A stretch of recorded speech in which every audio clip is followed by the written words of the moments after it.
BA द्वितीय वर्ष में आपका हार्दिक स्वागत है। प्रथम प्रश्न पत्र हिंदी साहित्य में आज हम महाकवि केशवदास की रचना रामचंद्रिका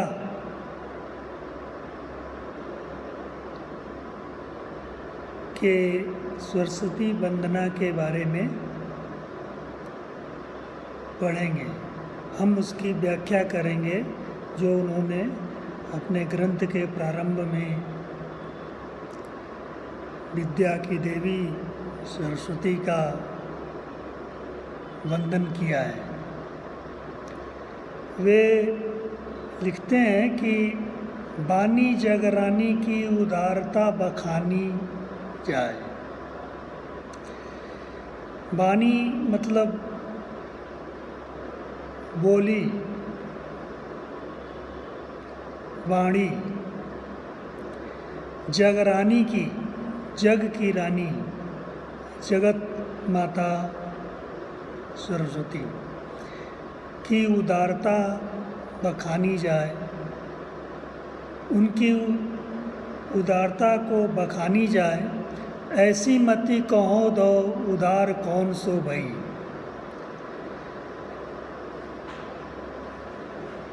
अर्थात उनके महिमा का वर्णन करना इतना सहज नहीं है। इतनी बुद्धि किसी के पास नहीं है कि उनकी महिमा का वर्णन कर सके। अर्थात विद्या की देवी सरस्वती के महात्म्य की कोई सीमा नहीं है। आगे कवि कहता है कि देवता प्रसिद्ध सिद्ध ऋषि राज तप वृद्ध कही कही हारे सब काहीं न केहू लई। केशवदास जी कह रहे हैं कि देवता, ख्याति प्राप्त लोग, सिद्धगण,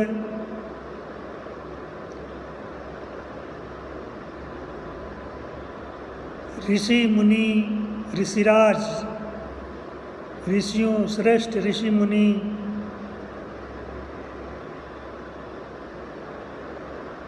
और बड़े बुजुर्ग तपस्वी सब कह कर थक गए, लेकिन विद्या की देवी सरस्वती की महिमा का बखान करने में असमर्थ रहे। कहीं कहीं हारे सब, हार गए, उन्होंने असमर्थता व्यक्त कर दी।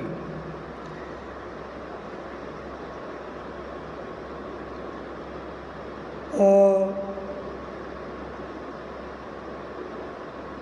इनमें से कोई भी विद्या की देवी सरस्वती का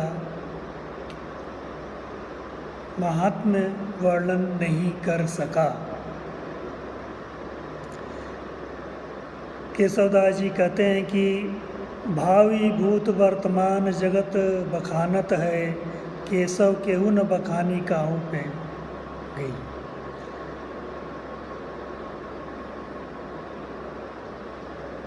अपने सरस्वती वंदना में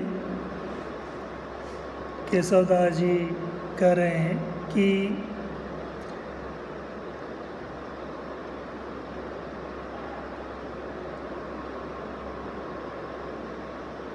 भविष्य में लोग बखानेंगे,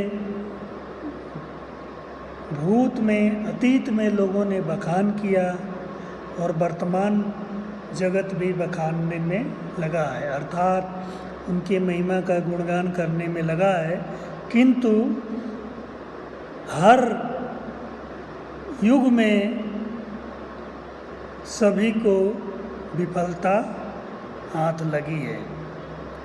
अर्थात विद्या की देवी सरस्वती की बुद्धि इतनी प्रखर, मेधा शक्ति इतनी प्रचंड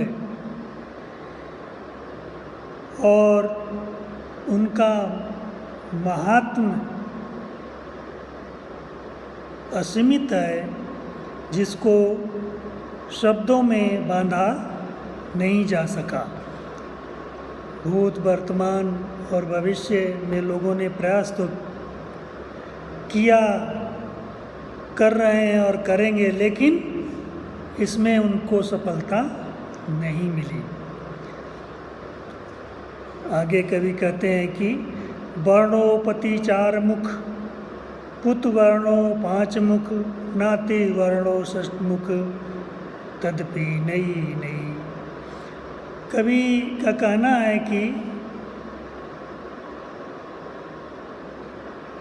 विद्या की देवी सरस्वती के पति श्री ब्रह्मा जी ने वर्णन करने की कोशिश की है उनके गुणों को, किंतु उन्हें विफलता हाथ लगी। उनके पति अर्थात भगवान शंकर ने भी कोशिश की, वे भी विफल रहे। अपने 5 मुखों के बावजूद विफल रहे विद्या की देवी सरस्वती की वंदना करने में। तो आप सोचिए, जो 5 मुख वाले नहीं वर्णन कर पाए, तो साधारण व्यक्ति कैसे कर सकता है विद्या की देवी के यश, महात्म्य और गुणों का वर्णन। यही नहीं, कवि आगे कह रहे हैं कि नाति वर्णो षड्मुख तदपि नई नई। केशवदास जी का कहना है कि नाती पोते, जो अगर हम पारिवारिक रिश्तेदारी और संबंधों को देखें तो कार्तिकेय जो 6 मुख वाले हैं, वे भी विद्या की देवी सरस्वती की महिमा का वर्णन करने में असमर्थ हैं। कहने का तात्पर्य है कि कवि जो है विद्या की देवी का वर्णन कर रहा है, और ये वर्णन जो है, वर्णन या वंदन या प्रार्थना कर रहा है विद्या की देवी का, उनके महात्म्य को, उनके गुण को, उनके विशेषताओं का बखान कर रहा है, और कहता है कि इसमें अभी तक किसी को सफलता नहीं मिली है। यहाँ तक कि ब्रह्मा, भगवान शिव और कार्तिकेय जो बहुमुख शरीरधारी हैं, वे भी इसमें विफल रहे। तो प्रस्तुत पंक्तियों में कवि ने बहुत सुंदर रूप से विद्या की देवी सरस्वती के असीमित महात्म्य, गुण और सामर्थ्य को वर्णन किया है।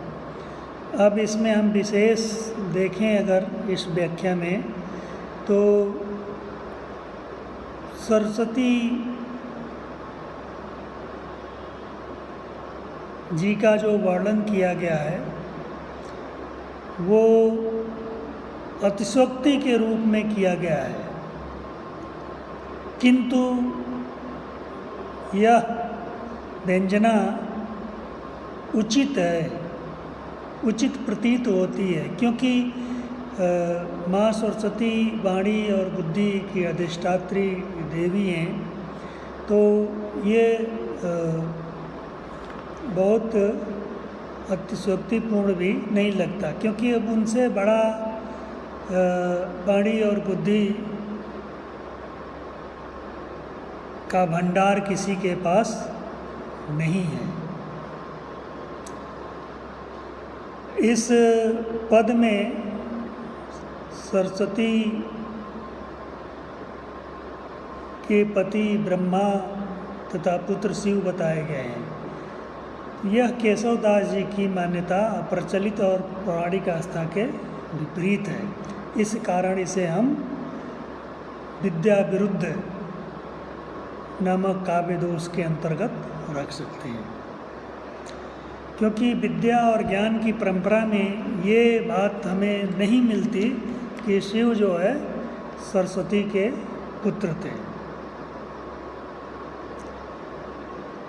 इसी प्रकार से इस काव्य में पुनरुक्ति, प्रकाश, विप्सा, अतिशयोक्ति, अलंकारों आदि का प्रयोग हुआ है। छंद के रूप में इसे मनहरण कवि छंद का प्रयोग हम कर सकते हैं। तो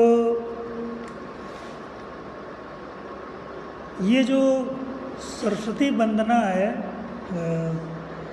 महाकवि आचार्य केशवदास के महान ग्रंथ रामचंद्रिका के प्रारंभ में ही हमें देखने को मिलती है। तो ये महाकाव्य लिखने की परंपरा का निर्वाह भी इससे पुष्ट होता है, क्योंकि कभी जब कोई रचना करता था प्राचीन काल में, तो